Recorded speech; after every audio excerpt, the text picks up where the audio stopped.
Study IQ IAS, आपका selection हमारा mission. नमस्कार दोस्तों, स्टडी IQ देख रहे हैं आप और मैं हूं वरुण जौहरी। जय हिंद जय भारत। भारत की high security prison Tihar jail के इतिहास का एक rarest of the rare case. आज इस वीडियो में इस केस के बारे में आपको बताने वाले हैं। ये केस है एक ऐसे प्रिजनर का, एक ऐसे विदेशी कैदी का जो तिहाड़ में आया और कैसे हज़ारों कैदियों के लिए मिसाल बन गया। यहाँ पे सवाल कई सारे हैं। कैसे नॉर्वे से भारत की तिहाड़ जेल पहुंचा ये कैदी, जिसका नाम था लियो गैज़नियर। लियो गैज़नियर का केस तिहाड़ के इतिहास का rarest of the rare case माना जाता है, क्योंकि ये वो शख्स है जब ये तिहाड़ पहुंचा था तो आखिर क्यों लोग इससे इतना ज़्यादा डरते थे। उसके पास आने से जेल स्टाफ भी कतराता था। ऐसा वो क्या करता था, ये आपको बताने वाले हैं। आपको बताएंगे कि आखिर वो मिसाल कैसे बना, क्या उसके जीवन में हुआ तिहाड़ के अंदर, क्या चेंजेस आए और ऐसा क्या चमत्कार रहा कि वो तिहाड़ से जो एक कैदी बनकर आया था वो एक साधु बनकर बाहर निकला है। तो एक बहुत ही इंटरेस्टिंग केस आपके लिए होने वाला है। आपको सारी चीज़ें यहाँ पे पता चलेंगी। इसके अलावा आपको ये भी बताएंगे यहाँ पे कि कोर्ट रूम में लियो गैज़नियर को जब ले जाया गया तो उसके अंदर ऐसे क्या बदलाव हुए थे कि जिस तरह उसने अपना गुनाह कबूला था जज के सामने, पूरा कोर्ट रूम उसको सुनकर हैरान हो चुका था। सारी चीज़ें आपको पता चलेंगी, पूरा ज़रूर देखेगा एपिसोड को। लियो को जब छोड़ा गया है तिहाड़ से तो आखिर नॉर्वे के लोग क्यों सड़कों पर आ गए थे उसको छुड़ाने के लिए। जब उसको छोड़ा गया है तो तिहाड़ के इतिहास में क्यों इसको rarest of the rare case कहा जाता है, ये आपको पता चलेगा कि कितने ज़्यादा बदलाव देखने को मिले थे। तो एंड तक इस वीडियो को पूरा देखिएगा। अपनी जो राय है कमेंट बॉक्स में ज़रूर बताइएगा। सोशल मीडिया पर अगर आप हैं, इंस्टाग्राम, टेलीग्राम, वहाँ पे हमारे ग्रुप्स हैं, चैनल्स हैं, वहाँ पर आ जाइए, कनेक्ट करिए। नए वीडियो के नोटिफिकेशन आपको वहीं पर मिलते हैं, सारे अपडेट्स वहाँ पर मिलते हैं। अब शुरुआत करते हैं आज के इस एपिसोड की। तो शुरुआत होती है 1993 से। लियो गैज़नियर नॉर्वे का रहने वाला था। उम्र 16 साल थी करीबन। घर के हालात उतने ज़्यादा कुछ ठीक थे नहीं, बहुत ज़्यादा तकलीफ़ों का सामना करना पड़ रहा था। तो इसके लिए 16 साल की उम्र में अपना घर छोड़कर नॉर्वे से कोपेनहेगन डेनमार्क चला जाता है। लियो अब डेनमार्क आया। यहाँ पे उसने छोटे मोटे काम शुरू किए, लेकिन कहीं से भी कोई मुनाफा, कोई प्रॉफिट कुछ भी नहीं हो रहा था। ये सब चीज़ें देखते हुए पैसे की जो तंगी थी वो बहुत ज़्यादा बढ़ रही थी। इसकी वजह से उसने गलत एक्टिविटीज़ में, गलत लोगों की संगत में आना शुरू कर दिया और यहीं से उसको एक आइडिया आया। उसको कुछ लोगों ने भी ये सारी चीज़ें बताई, जिसके बाद उसने इस गलत राह पर अपना आगे कदम रखा। उसके दिमाग में आइडिया ये आया, एक खतरनाक उसने फैसला अपने जीवन का लिया।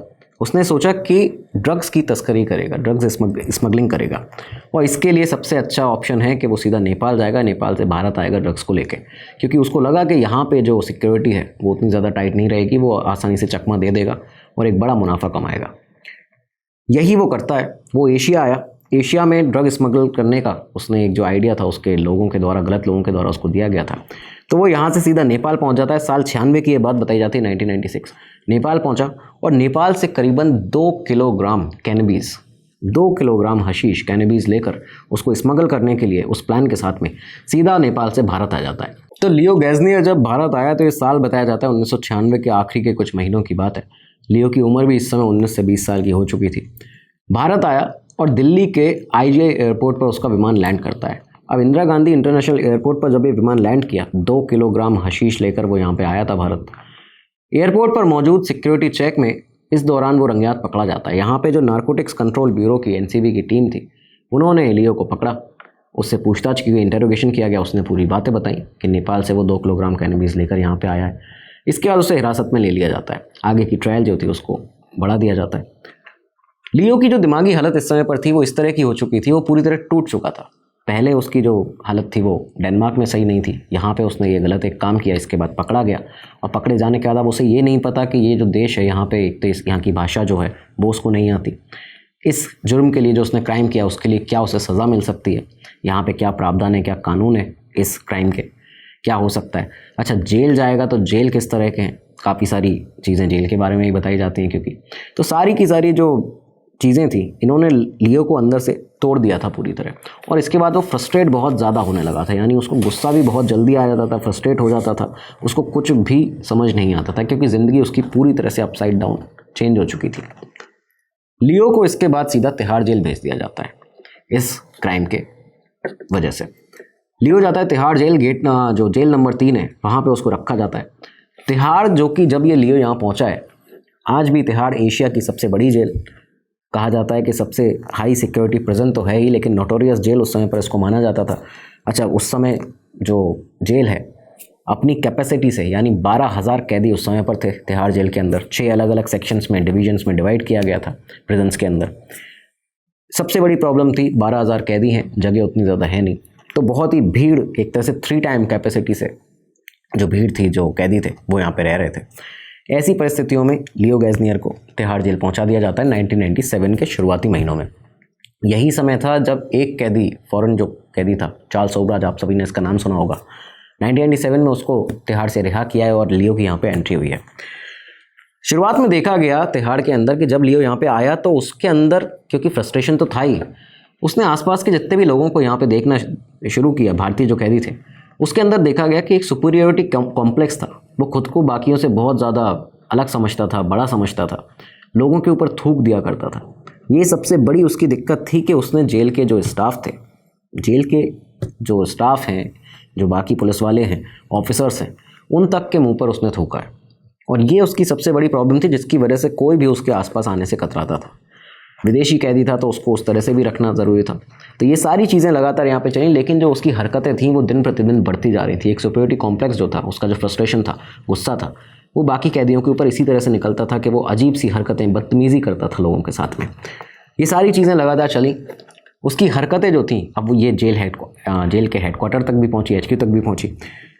यहाँ पे जेल एडमिनिस्ट्रेशन ने ये देखा कि कहीं ये जो लियो गैज़नियर है, इसके साथ कोई मानसिक दिक्कत तो नहीं है, कहीं ये मेंटली अनस्टेबल तो नहीं है। फॉरेन टूरिस्ट है, फॉरेन प्रिजनर है, बाहर से आया हुआ है, इसका बैकग्राउंड क्या है, क्या इतिहास है, हमें नहीं पता। क्या इसकी मानसिक कोई ट्रॉमा है, कोई स्थिति खराब है मानसिक। इसकी वजह से उसका जेल के अंदर, तिहाड़ के अंदर जो हॉस्पिटल है, वहाँ पे मेडिकल चेकअप कराया गया। जब चेकअप हुआ तो सामने ये आया कि मेंटली पूरी तरह से फिट है लियो गैज़नियर। स्टिल इसके बावजूद वो लोगों के ऊपर थूकता है, इस तरह की गंदी हरकतें करता है, बदतमीज़ी करता है। तो वो जानबूझ के अपने फ्रस्ट्रेशन और अपने गुस्से को निकालने के लिए ये सारी चीज़ें करता है। ये बात सामने आई। तिहाड़ के एडमिनिस्ट्रेशन ने यहाँ से फैसला लिया कि लियो के साथ में अगला क्या स्टेप लिया जाएगा। दरअसल आपको याद अगर हो तो 1993 से 95 के बीच में Kiran Bedi, the super cop, शानदार पुलिस ऑफिसर किरण बेदी के हाथों में तिहाड़ की कमान थी और उन्होंने यहाँ पे कई सारे रिफॉर्म्स किए थे। और उनके रिफॉर्म्स के ही चलते तिहाड़ के अंदर योगा और विपस्सना मेडिटेशन सेंटर जो हैं, इनको शुरू किया गया था। तो इन्हीं मेडिटेशन सेंटर्स के अंदर भेजने का फैसला लिया जाता है जेल के एडमिनिस्ट्रेशन के द्वारा लियो गैज़नियर को, कि अब लियो को यहाँ पे भेजा जाएगा, क्योंकि उसकी दिमागी हालत तो सब कुछ ठीक है, लेकिन उसको अब शांति चाहिए अंदर से।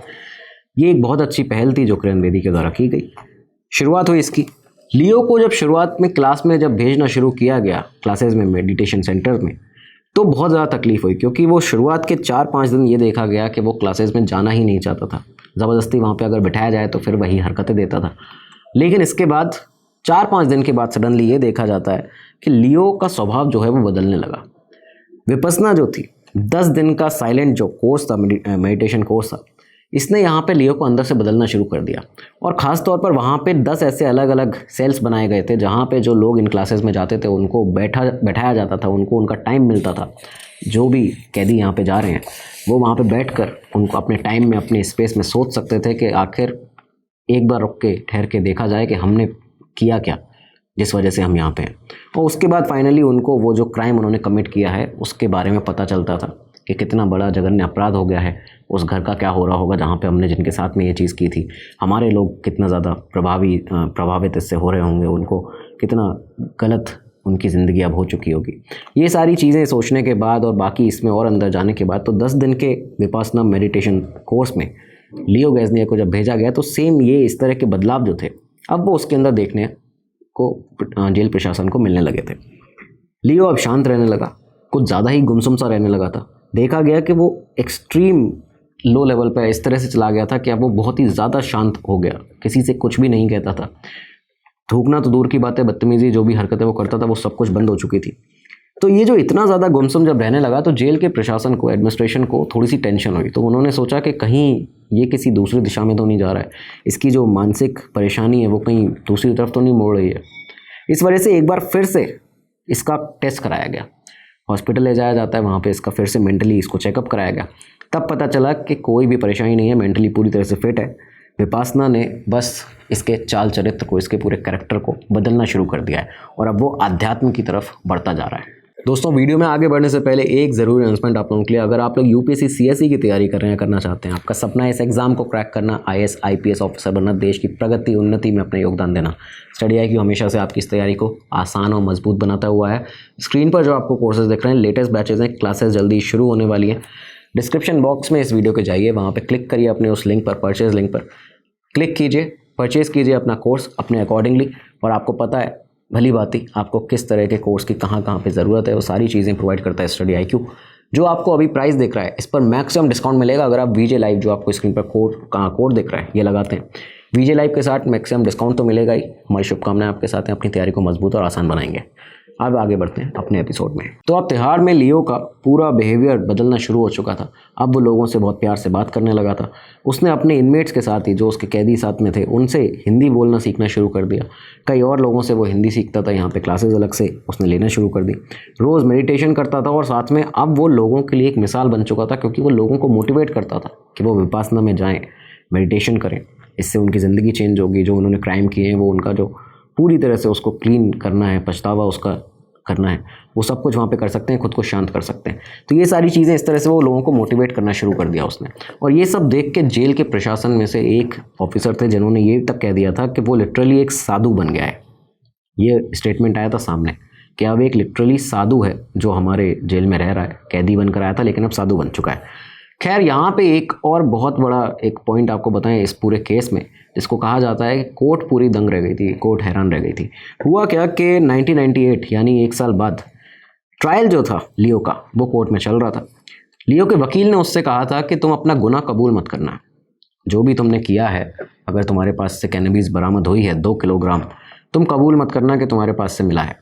एयरपोर्ट पर तुम पकड़े गए तो कुछ भी नहीं मिला था, तो अपना गुनाह कुल मिला के कबूल मत करना। लेकिन यहाँ उसने एक ऐसा काम किया जिसने जज को भी हैरान कर दिया था। जब जज साहब ने उससे पूछा कोर्ट में कि क्या पुलिस ने तुम्हारे पास से 1.5 किलोग्राम हेरोइन बरामद किया था, कैनबिस बरामद किया था, तो लियो ने पलट कर जवाब दिया कि 1.5 नहीं 2 किलोग्राम था। 2 किलोग्राम स्मैक पकड़ा था मेरे पास से, लेकिन उन्होंने 1.5 किलो ही आगे बताया है, आधी किलो कहाँ गया मुझे नहीं पता। इस तरह का एक जवाब था जिसको सुनने के बाद में पूरा कोर्ट रूम हैरान था। पुलिस वाले हैरान थे कि ये क्या कह गया है, क्या इसके अंदर ऐसा बदलाव हुआ है। जो पहले अपना गुनाह नहीं मान रहा था, सडनली वकील के बोलने के बावजूद उसने अपना गुनाह कबूल कर लिया और इस तरह से कबूल किया है। तो ये चेंज था जो उसके अंदर हुआ था, सत्य की राह पर अब वो चलने लगा था। ये सारी चीज़ें हुई, लेकिन इसके बावजूद जेल से 10 साल की उसकी सज़ा हुई। माफ़ कीजिएगा, कोर्ट से उसको 10 साल की सज़ा हुई। 10 साल की सज़ा, 2 लाख रुपए का जुर्माना लगाया गया 2 अलग अलग चार्जेस में।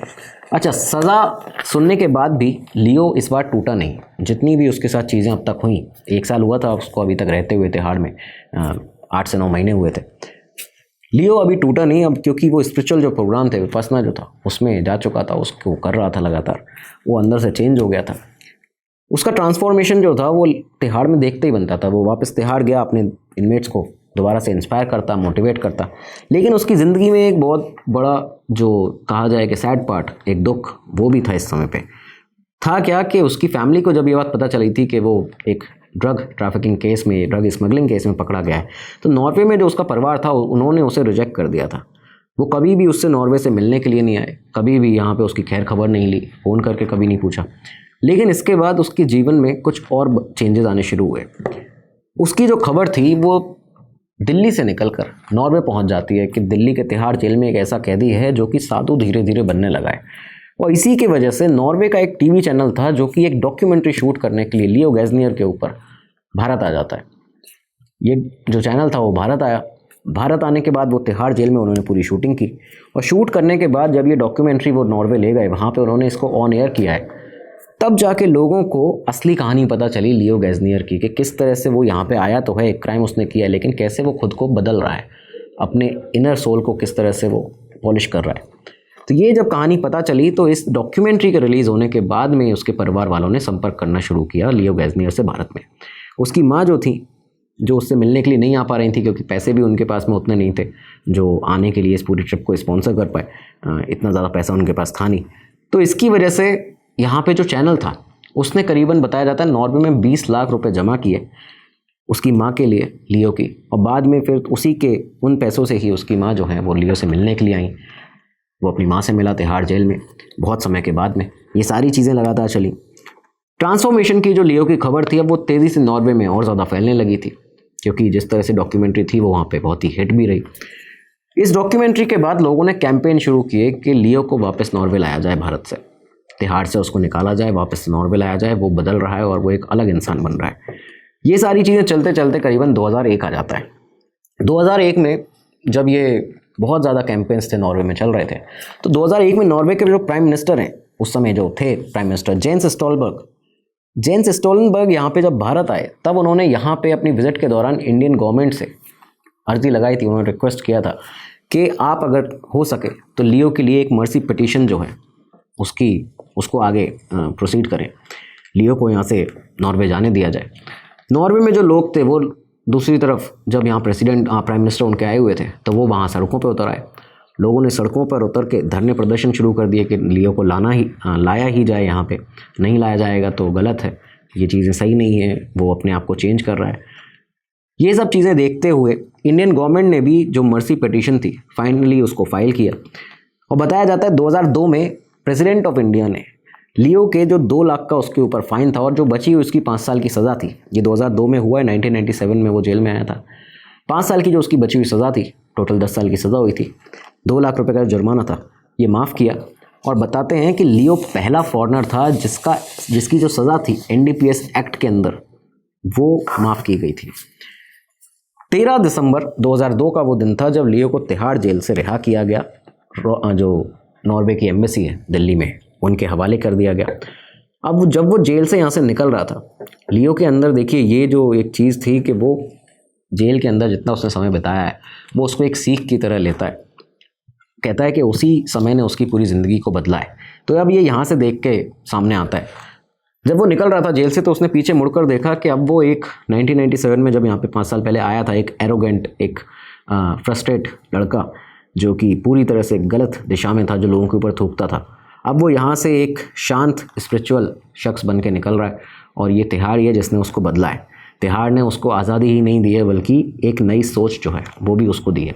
तो ये सारी चीज़ें लियो जानता था। वापस नॉर्वे पहुंचा।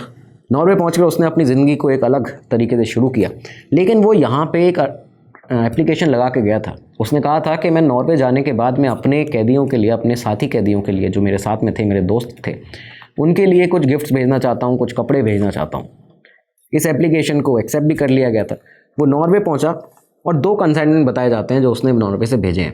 पहला कंसाइनमेंट 400 किलोग्राम वूलन क्लोथ्स का जो उसने भेजा था नॉर्वे से, और दूसरा कंसाइनमेंट तो बताया जाता है 1000 किलोग्राम से ज़्यादा का था जो उसने नॉर्वे से यहाँ भेजा भारत, अपने तिहाड़ में उन सारे कैदियों को देने के लिए। इस तरह से उसका जो अंदर से वो किस तरह बदला होगा आप सोचिए कि जो आदमी जिन लोगों के ऊपर थूकता था, जिनसे अच्छे से बात नहीं करता, बदतमीज़ी करता था, अब वो उनके लिए कपड़े भेज रहा है, उनके लिए सोच रहा है। तो ये सारी चीज़ें उसके अंदर विपस्सना ने चेंज की। लेकिन अफसोस की बात ये थी इन दोनों कंसाइनमेंट के साथ में कि बताया गया कि इंडियन कस्टम अथॉरिटीज़ के रेड टेपिज्म और 25,000 रुपये का जो ड्यूटी चार्जेस थे, उनकी वजह से ये दोनों ही कंसाइनमेंट पालम एयरपोर्ट दिल्ली में ही वहाँ पे पड़े रहे। उसको आगे प्रोसीड नहीं किया गया, वो उन कैदियों तक नहीं पहुँच सके। ये सारी चीज़ें लियो ने की, लेकिन लियो का जो एफर्ट है वो दिखाता है कि उसका टाइम और उसका जो साथ इन लोगों के साथ में था तिहाड़ में, तो वो उसके लिए कितना मायने रखता है। आज की डेट में लियो गैज़नियर जो है वो नॉर्वे में है। नॉर्वे की एक बहुत ही अच्छी रजिस्ट्री कंपनी है वहाँ की, गवर्नमेंट एजेंसी की, उनके साथ में काम करते हैं। उनकी वाइफ जो है वो एक कॉन्सर्ट वेन्यू चलाती हैं, गैलरी चलाती हैं और एक बहुत ही अच्छा अपना जीवन यापन लगातार कर रहे हैं। लियो की एक लाइन है जो उसने कही बाद में नॉर्वे में भी एक टीवी चैनल पर, उसने कहा, तिहाड़ मेरे लिए एक एजुकेशनल जर्नी थी, मैंने यहाँ सीखा कि असली आज़ादी अंदर से मिलती है। तो ये एक लाइन थी उसकी जो बहुत ज़्यादा पॉपुलर हुई नॉर्वे में भी, इस पर एक बुक भी लिखी गई है, सारी चीज़ें सामने हैं। लियो की जो कहानी है तिहाड़ में, वो उस बदलाव का प्रतीक है दरअसल जो किरण बेदी जी लाई थी 1993 से 95 के बीच में, जब उन्होंने योगा और विपस्सना मेडिटेशन सेंटर जो थे तिहाड़ के अंदर शुरू किए थे। अच्छा, देखने को ये भी मिला कि सिर्फ लियो का अकेला जो बदलाव है वो नहीं हुआ है। लियो के जाने के बाद में उसके इस तरह की, जब वो यहाँ से जब निकला तो क्यों कहा जाता है कि वो हज़ारों कैदियों के लिए मिसाल बनकर निकला। काफ़ी सारे बदलाव देखने को मिले लियो के बाद। जो तिहाड़ में चेंजेस देखने को मिले वो ये थे कि अब काफ़ी सारे प्रिजनर्स ने अपने स्तर पर जितना वो कर सकते हैं उतने स्तर पर मदद देना शुरू कर दिया था जब भी कहीं कोई आपदा आती थी भारत के अंदर। इसमें कई सारी चीज़ें ये देखने को मिली कि एक राजेश शर्मा 42 साल के एक कैदी थे तिहाड़ के अंदर 1992 से मर्डर के चार्जेस में। इस दिल्ली में एक मर्डर उन्होंने जूनियर इंजीनियर का किया था, उसके चार्ज में यहाँ पे थे कैद। उन्होंने अपनी सैलरी से, जो उनको तिहाड़ में जितना भी उन्होंने कमाया था सिलाई बुनाई करके, उन्होंने राजस्थान में जब ड्रॉट हुआ, जब सूखा पड़ा, तो उस समय पर 1111 रुपये पे किए थे, मतलब डोनेट किए थे। इसके अलावा बलदेव सिंह एक और लाइफ सेंटेंस की सज़ा काट रहे थे अपनी जेल नंबर 2 में तिहाड़ की मर्डर के केस में। उन्होंने 16,000 रुपये कलेक्ट किए और उसके बाद उड़ीसा में जो साइक्लोन आया था उसके विक्टिम्स को दिए। ये सारी चीज़ें लगातार देखी गई। तिहाड़ में कई सारे कैदी जो थे, जो प्रिजनर्स थे, जो लाइफ सेंटेंस काट रहे थे मर्डर जैसे सीवियर चार्जेस में, ड्रग ट्रैफिकिंग चार्जेस में, उन्होंने अच्छे कॉज के लिए मनी डोनेट करना शुरू कर दिया। तो ये जो एक चीज़ है, ये लगातार विपस्सना से, तमाम सारे योगा क्लासेस से, कोर्सेज से तिहाड़ जैसी जगह में भी चेंज हो रही है, जहाँ पे कहा जाता है स्थिति काफ़ी ज़्यादा भयानक है। लेकिन अगर वहाँ से भी कोई साधु बनकर निकल सकता है कोई, तो ऐसे काफ़ी सारे कैदी रहे तिहाड़ में जिन्होंने लगातार अच्छे कॉलेज के लिए अपने पैसे जो थे, जो वो कमाते थे, वो डोनेट करना शुरू किया। और ये सब कहीं ना कहीं विपस्सना और योगा मेडिटेशन सेंटर्स जो तिहाड़ में खोले गए किरण बेदी जी द्वारा, उसका कहीं ना कहीं परिणाम था। देखिए, महत्वपूर्ण ये है जेल में कि जब एक इंसान कैदी की तरह जेल में आता है अपने एक गुनाह करने के बाद में, वो फिज़िकली तो कैद है, लेकिन ज़रूरी है कि वो मेंटली खुद को कितना ज़्यादा आज़ाद रख पा रहा है, वो मेंटली कितना ज़्यादा खुद को फ्री रख रहा है, फ्रीडम उसके पास में है, वो सोच सकता है। फिज़िकली तो उसने एक काम जो है वो उस समय बाहर गलत कर दिया, अंदर आने के बाद अब जब वो अपनी सज़ा काट रहा है तो वो कितना खुद को मेंटली फ्री रख रहा है, ये मायने रखता है। किसी भी सुधार के लिए, किसी भी शख्स के, कोई भी कैदी हो, उसके सुधार के लिए फिज़िकली तो हम उसको कैद कर ही सकते हैं, वो फिज़िकली कैद में है, लेकिन ज़रूरी है कि उसकी मानसिकता को सही किया जा सके। ये असली सुधार होता है। किसी को आप सुधार नहीं कर सकते अगर आप उसको फिज़िकली कैद करके रख रहे हैं। जब तक उसकी मानसिकता नहीं बदली जाएगी तब तक वो सुधार नहीं होगा। और मानसिकता बदलने का सबसे बेहतर तरीका वही है, उसी समय पर है जब वो अपने खुद उस गुनाह की सज़ा काट रहा है जिसकी वजह से उसको यहाँ कैद रहना पड़ रहा है। जब वो उस कैद में है तभी उसकी मानसिकता अच्छे से बदली जा सकती है। और एक बहुत ही शानदार काम जो किरण बेदी जी द्वारा शुरू किया गया, जिसके बाद लियो गैज़नियर और इनके जैसे तमाम सारे लोग जो कैदी थे वो अपना जीवन बदल पाए हैं। तो दोस्तों, ये था आज का एक एपिसोड जिसको कहा जाता है तिहाड़ की हिस्ट्री में rarest of the rare case, इसको गिना जाता है। आज आपको बताया, कैसा लगा बताइएगा, और साथ ही साथ में अपने व्यू ज़रूर बताइएगा लियो गैज़नियर के बारे में भी, तिहाड़ जेल के बारे में, विपस्सना मेडिटेशन के बारे में आपकी क्या राय है। अगले ऐसे और भी एपिसोड आपके लिए ऐसी अनटोल्ड स्टोरीज लाते रहेंगे। आप कनेक्टेड रहिएगा। इंस्टाग्राम पे, टेलीग्राम पे ज्वाइन कर सकते हैं हमारे चैनल्स, वहाँ पे हम मिलेंगे, बातचीत करेंगे। और अब मिलेंगे अगले एपिसोड में, तब तक लिए दीजिए इजाज़त। नमस्कार, धन्यवाद, जय हिंद, जय भारत।